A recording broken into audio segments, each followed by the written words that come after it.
You know that feeling, right? You get furious at someone, and then later you're thinking, wait, what was I really so mad about?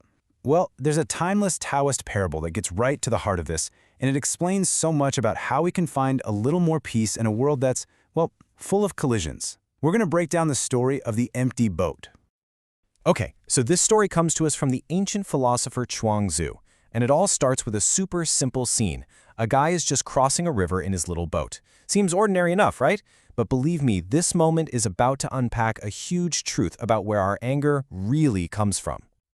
All right, so let's get into the parable itself. It lays out two different scenarios, both involving this crashing boat. And as you'll see, this isn't really about boating accidents. It's a powerful metaphor for our day-to-day lives and, the real root of all our frustration. Okay, imagine this. Scenario 1, you're in your boat and another boat bumps into you. You look over and it's empty. Annoying? Sure, maybe a little, but you're not going to start yelling at an empty boat. You just move on. No real anger. Now, scenario 2, same exact event, a boat hits yours, but this time you look over and there's a person in it. What happens now? Suddenly you're shouting, you're cursing, you're absolutely enraged. It's the exact same physical event, but a completely different reaction. So, what gives? What's the only thing that changed? And that, right there, is the core question. If the bump itself isn't what made you angry, what did? The parable is crystal clear about it. Your anger explodes, all because there is somebody in that boat. It's like our blame has to have a place to land. It needs a target. But here's the twist. The parable suggests that the somebody in the other boat, they're just a trigger. The real problem, the source of the anger, is the somebody inside your boat. We're talking about your ego. So what Chuang Tzu is saying is that most of us are rowing what he calls a full boat. It's crammed full of, well, us, our sense of self, our ego, our identity, this feeling that we are somebody important. And as long as that somebody is in the boat, every little bump and collision in life feels like a personal attack. And that, right there, is a recipe for endless conflict. So the parable basically lays out a choice for us. Path 1 is the full boat, the life of the ego. It's constantly on the defensive, it seems to attract conflict, and it leads to a life of confusion and sorrow. But then there's path 2, the empty boat. And this one comes with a pretty radical promise. No one will oppose you, no one will even try to harm you. Why? Because you're just flowing with the river of the world. Now let's talk about this desire to be somebody, to be seen as successful or smart or virtuous or important. It's basically the ego's main job. But here's the warning from the parable. This whole project, it's a trap. This is such a classic Taoist paradox, and it can really make you think. Achievement is the beginning of failure. Fame is the beginning of disgrace. It sounds backward, right? But think about it. The second you achieve something and hold on to it, you create the fear of losing it. Success gives birth to the fear of failure. Fame creates the terror of disgrace. The bigger and more important you build yourself up to be, the more you have to lose and the more fragile you become. And the parable gives us these really powerful images from nature to drive this home. The straightest, most perfect tree in the forest, that's the first one the logger cuts down. The spring with the clearest, sweetest water, that's the one that gets used up first. And it's the same with people. The person who constantly tries to stand out and outshine everyone else, they just make themselves a target. Okay, so if being this big, important somebody is a trap, what's the answer? And this is key. The parable isn't telling you to become a pushover or a doormat. Not at all. It's pointing toward a different way, a middle path. So look at how the ego operates. It basically has two modes.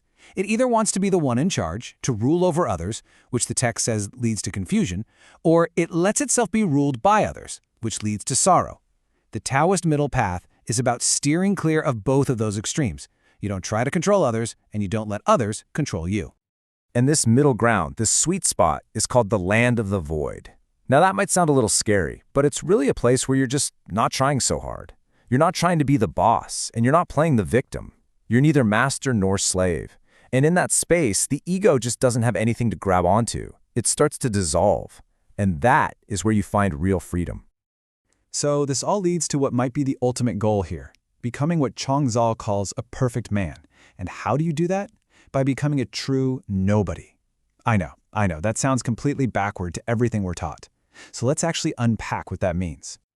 I mean, just look at this list of qualities. To everyone else, he looks like a fool. His steps leave no trace. He has no power, achieves nothing, has no reputation. This is literally the opposite of a modern resume, right? It sounds like a recipe for total failure. But here's the secret. Since he judges no one judges him. And that is the source of his unshakable peace. And it all comes back to this one perfect image: his boat is empty. That's it. There's nobody home to get offended. There's no fragile ego that needs protecting, no reputation that needs defending. There's just no one inside to get hurt when life's little collisions happen. To really hammer this point home, Chuang Tzu gives us one last little story. It's a really sharp contrast between the way of the ego and the way of true wisdom. So, we've got two birds here. First, there's the owl. It's clutching this half-decayed dead rat. And that rat represents everything the ego clings to: our tiny ambitions, our little bits of power, our prized possessions. Then you have the phoenix. It's just soaring, free, representing a spirit that's after something much bigger: real wisdom. So when the owl sees this magnificent phoenix flying overhead, what does it do? Does it admire it? No. It screeches in alarm and clutches its dead rat even tighter. It sees the phoenix's freedom not as something beautiful, but as a threat to its pathetic little prize. And that is exactly how the ego works. When it encounters someone who is genuinely free, someone with an empty boat, it freaks out. It clings even tighter to its anger, its ambitions, and its precious identity. And so this whole parable leaves us with a really powerful question to ask ourselves. In the river of our own world, is our boat empty? Or, to put it another way, what's the dead rat that we're clutching onto so tightly? What part of our identity, our achievements, or even our right to be angry are we so terrified to let go of? And the really big question is, what would happen if we did? What if we finally just let our boat sail empty?